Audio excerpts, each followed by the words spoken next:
Welcome back to another edition of Christopher's Kitchen, and today we take it to another country with a classic Greek pastry. And we're going to show you how to use phyllo dough to make that happen. Christopher Lampeau, take us through it. Phyllo dough, Mike. It's a lot of people get it confused with puff pastry, but it comes in a little box like this. You can get it in your grocery store. It's in the section with the pie crust and puff pastry and all that kind of stuff. What this is very, very thin pastry. Okay, it's actually, the idea actually is Turkish. The Turkish came up with the first pies, but the Greeks perfected this dough system so you get it in thin paper sheets. Look at that right there. And phyllo in Greek means leaf. Today for hors d'oeuvres, we're only using 2 layers of this phyllo dough. But for a big strudel, something like that, you might want to use 6 or 7 layers. And also, of course, the classic apple strudel. This would work too. Some fresh sauteed apples with cinnamon. Cooled down place right in here. Place a second sheet right on top of that. See, I'll just place that second sheet just there, and that gets butter too. Now, see that second sheet? You can really start going.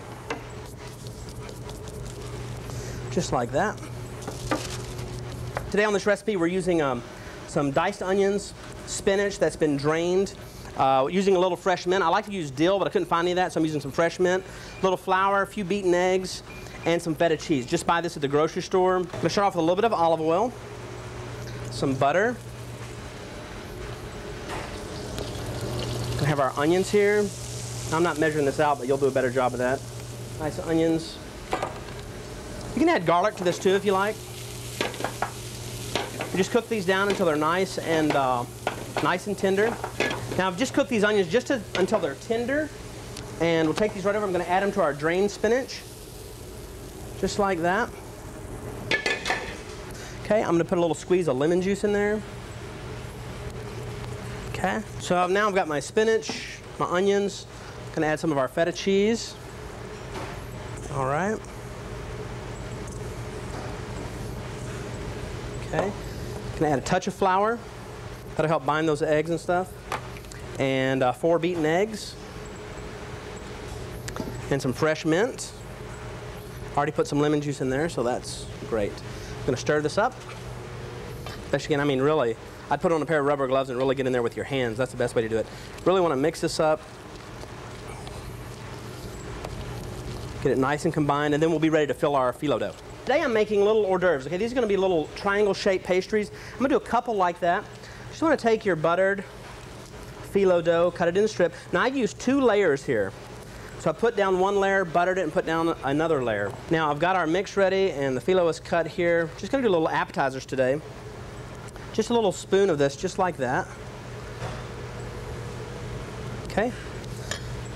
Now these are for hors d'oeuvres, but if you want to do a bigger one, you could. It'd be great for lunch. I'll make you one big one too. So you just roll them just like a flag. Just like that, and then we'll put those on a sheet pan and bake them at about 400 degrees. Just a little butter on top. This dough does dry out quickly, so you got to work quickly with it a little bit. Okay, and we'll bake those about 400 degrees until that. Now you see this big one here? Because that, when I roll these little ones, they have a lot of layers because I'm not using much filling. This has not as many layers, so for a big one like that, you might want to use 4 or 5 layers of pastry to make it nice and thick and crushing. You know, you've seen these hors d'oeuvres before. I just wanted you really to see the phyllo dough and not be scared of that. Not confuse it with puff pastry, which is it's a different dough altogether. See, very light and flaky. They're nice because they get all over people at parties. So if you wanted to laugh at people, they have stuff all over them. This is it. Very tasty. Yeah, you can sure taste how important the butter is in that process as well. Absolutely. And this big one would be great with a salad or a soup or something like that. It's great filling too. If you'd like to get these recipes and using phyllo dough and a number of varieties, as you mentioned earlier, tons of stuff you can do. Everything you can do to put that in there, just go to the featured links page at kbtx.com, click onto the food page. That's where you will find the recipe for Christopher's Kitchen and all the recipes that we feature from time to time. Make it a great day. Until next time, for Christopher Lampeau, I'm Mike Wright.